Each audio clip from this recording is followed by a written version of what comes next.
How was the process of gathering material for this documentary, and how many countries did you visit at the end of the day?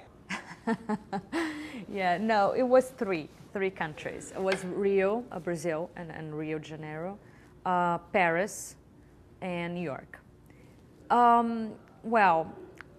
Getting archive footage was almost impossible and was really a nightmare. The first thing when you decide to do a documentary, when we went to Rio and we did all the interviews, okay, the idea was to make only, to get only the 5 interviews with the members, and they became 45. Okay, we came back to New York City with 45 interviews, 2 hours each, so we had almost 100 hours or so. And we had the need to find now images, because we could not have only them talking about it. We need to show as well. So, okay, first thing you do when you do a documentary is go Google, internet, and try to find information about the person you're doing a documentary about. And there were nothing at all.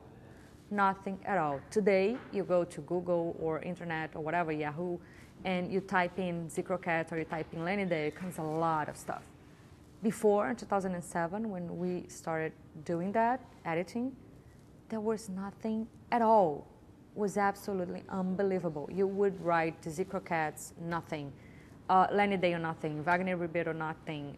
You could, anything at all. Like about Lennie Dale, 1 or 2 things came, like him with Elis Regina, that side of his stories, like a few little bites here and there, but about the Dzi Croquettes, nothing at all. So we try to go to all places in Brazil, like the Arquivo Nacional, Biblioteca Nacional, all those, official places where you can find archive footage, and there was nothing at all. We went to the TV stations and there were nothing at all. We could find in Globo, and then Globo was really nice to us. The Sadoki at the TV Globo gave to us the images that we use. There are Lennie Dale and Elis Regina and Lennie Dale dancing in the Fantástico. That was the only things Globo had, and they were really nice to us, giving that, permitting that we use that, allowing that we use that in the film, but nothing more. And then we discovered later on that due to the dictatorship in Brazil in the 70s, they erased everything that ever existed about the Dzi Croquettes at the time, and also they did not allow to shoot anything. Like now you can shoot with your phone, so everybody could have images or, register that.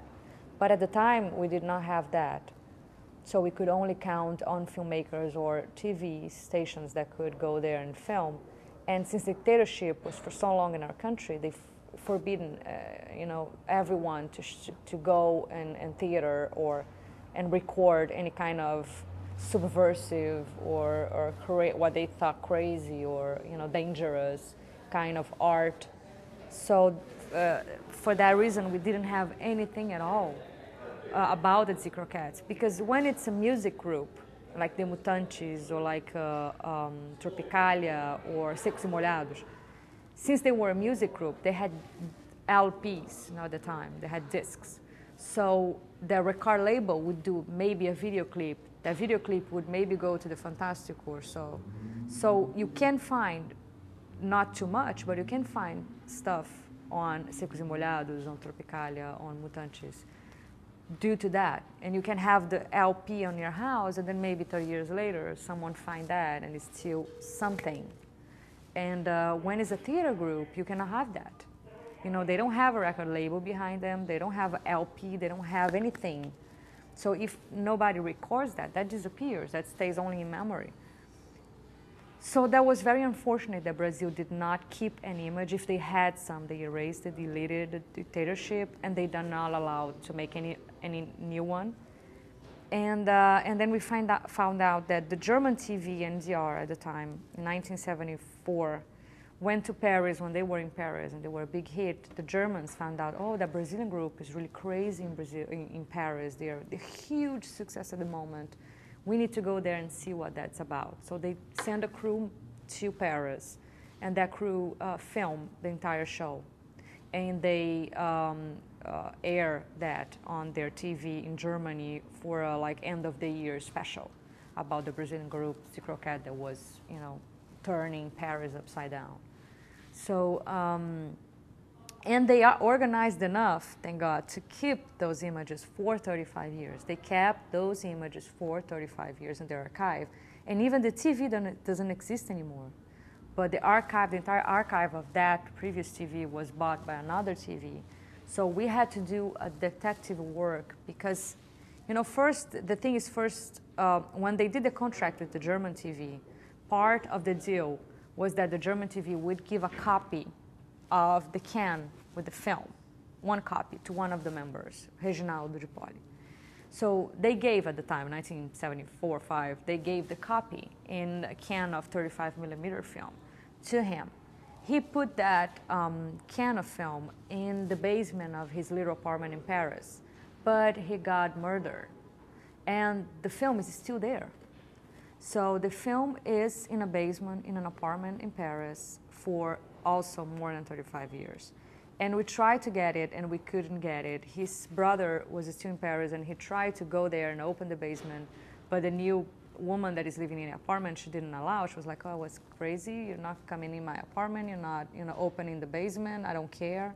So we could not get the actual physical can of those 35 millimeter film, which is there, and maybe will be there for 200 years. You never know. Maybe 100 years from now, someone will find a can with an entire film inside, hidden on that basement in Paris.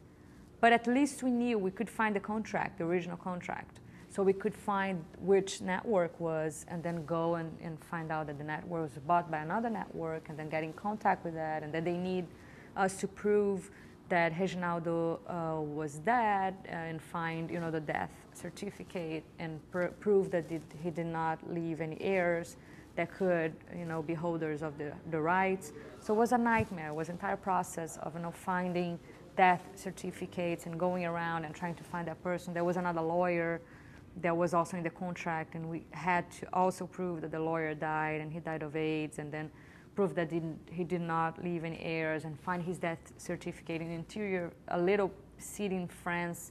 So it was crazy, you know, orchestrating the entire process of getting the rights to use that image. But thank God, all the images of them dancing or performing on stage that are in the film are from the German TV.